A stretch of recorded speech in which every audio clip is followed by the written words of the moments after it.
shall I liquidate XRP through an OTC desk for ROUSD when it goes to 1,000, or just leave it there and borrow against it? I'm in Singapore. What I would say is, this is the way I think about it. I like to use the same methods that the wealth use, right? So we had a big call today in the mastermind about insurance, whole life policies, IULs, term policies, other life insurance products, how you can leverage those for tax benefits if you're a business owner, using that to help your children out, different things that you can do. There's lots of different tools in the tool chest. The estate planning side, the wealth management side, investments, wealth creation is one thing, and then wealth preservation is something else.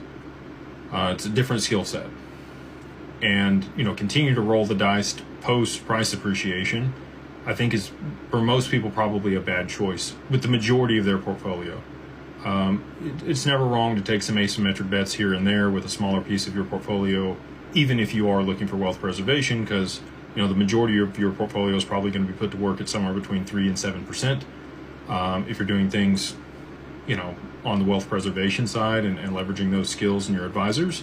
And then, maybe the family offices that we work with, somewhere between 5 and 20% of their total portfolio is in private equity, early stage startups, things that are illiquid and higher risk. And they're looking for alpha on those. Unless you're the DuPont family office, and then you're investing across the board in just certain jurisdictions, and you're actually looking for the beta. You're trying to get 50% cash on, or IRR per year on that money that you're doling out, because you know that you can't pick the right manager or the right CEO and right company, so you just blanket it across there and know that most of them are going to go to zero and some of them are going to go to the moon, and the spread between that's about 50% on your money. Anyway, back to the question at hand. The way that I look at this is, I believe that XRP is going to be designated a tier 1 asset, which means it's riskless. So if you had, I'm going to just give it a round number, you had $100,000 in XRP, it goes to $1,000, you got $100 million.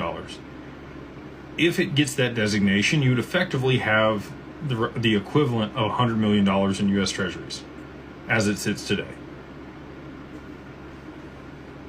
Would you sell that off and deal with the taxes? And you're in Singapore, so maybe you don't have to think about the taxes.